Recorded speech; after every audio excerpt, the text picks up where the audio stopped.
Onivia, League of Legends highlights. Scarf down the veggies, get straight to the ice cream. It's Yone for dessert. Well, unfortunately, 100 Thieves doesn't look like they're going to finish things quite as spicily. Instead, if Jungler has this much control. They had such a good timing, forcing FBI and Huhi into that recall. This will snap back a little bit of temporary pressure. FBI still trying to get away. They will escape thanks to the power of Tahm Kench. But C9 trying to make a move down here as backup in top side. It's Someday unleashing the ulti here on Fudge. Takes him low, but Fudge is able to get away. Blabber's coming in. It's a snip the other way, and he's cut to pieces. Less exciting. Speaking of turret plates, also only about 1/3 of the timer left on that Herald in Blabber's pocket. C9 have to decide where they want to use that soon. Someday though, going in, looking for Fudge again. Has the ulti ready, goes back in, more Q, more R, all of the damage. He's trying to cut him off. Fudge slows him down, but Someday gets his 1v1. Him know, I have all-in potential, I have threat. You have to respect it. And it's something that Fudge definitely wasn't keeping track of, just being pushed up, trying to get. Yone controlling the pace of this match. I mean, Yone can spike so early. When you do just go Zerker Greaves into a Zeal, it's so efficient. Abadaga right back in, so now he's ready. You can see item completion, Leandri's done there on the Azir. As they go in, Jensen wanting the knock up there with the ulti, just barely misses out on max range, but it won't matter. Or will it? Blabber immuning that last turret shot. Fudge makes sure that he takes the aggro immediately as Closer's not able to follow it up, and C9, 1-0 there. Teamwork makes the dream work. You can miss your ultimate, but he still has the next time. Now he'll move into the enemy jungle, not gonna find anything there either, but they could make this dive. Closer, can he get it? Back into mid, Jensen looking for Abadaga, meanwhile bottom, Closer still looking to make the play. Abadaga getting away back in mid as Berserker looks to fight in a 1v3. Gangplank ulti mid ain't gonna do it, but Closer gets the kill on Berserker. I do have to give him credit because you're talking about the bad laning phases, and while I agree, like the Ahri games are what's coming to mind, like the Ahri lanes were just I mean, Blabber's down to half health already. Sven had eaten a little bit of poke there. No way for them to actually get in here, so 100 Thieves. Especially considering they're still down a couple thousand gold. If you can go 3 neutral objectives in a row while being down that amount of money, it means you're doing something right with the way you're moving around the map. As Blabber, now gonna get locked up there by the Senna, tries to disengage, but Closer stays on him.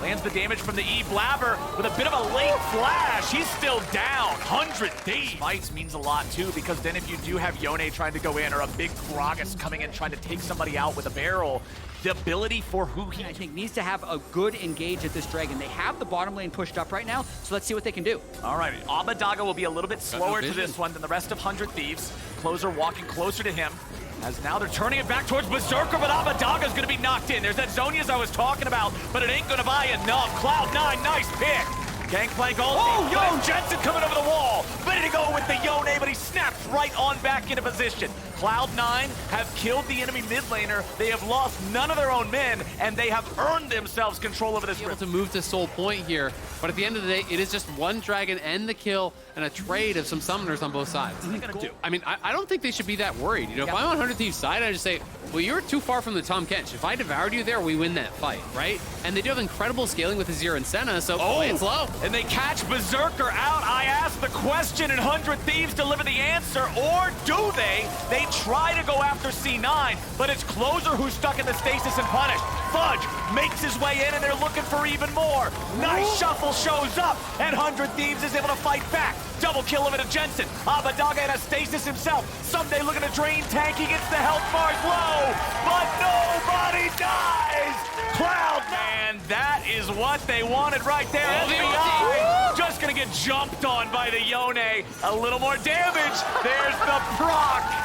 Yeah, you get late into the game. He's got that E-Max. The damage comes through. With the ulti and then the TP into the middle of everybody. And now C9 are set to really expand this gold lead and take over the game. They're taking down the tier 2s. They've got the Baron push in multiple lanes. 100 Thieves. With the current power of level 16 Fudge, they can just chunk out that Senna before the heals come in. Oh, and Huhi having to use the Devour there to keep Echolt spot to play from now. And I hate to be that guy.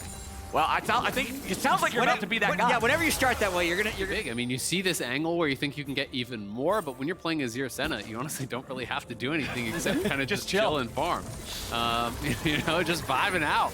Put on some tunes, get some souls. Well, Blabber's going in now. They might have some problems. Abadag is gone. Closer's gonna join them.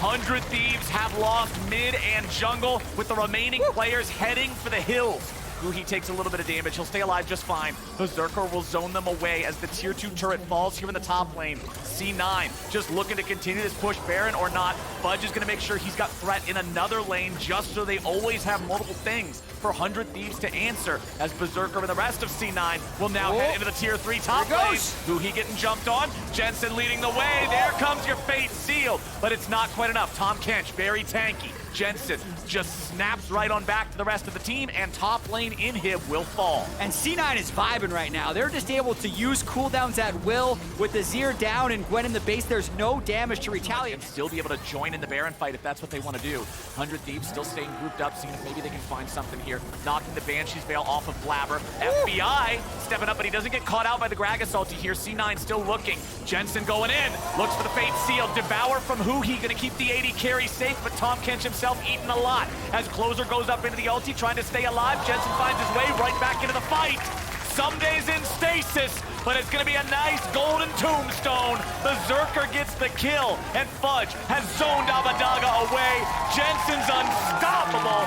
Abadaga, run away, Chicken Lord! There's no way to survive the bullets in the back, and that'll do it. C9, they didn't even need the Baron. They'll take the fight. They'll take the game right here. They find the fight. They utilize that massive gold lead, and C9 with the intended starting roster, they're going to clean up the 2-0 weekend.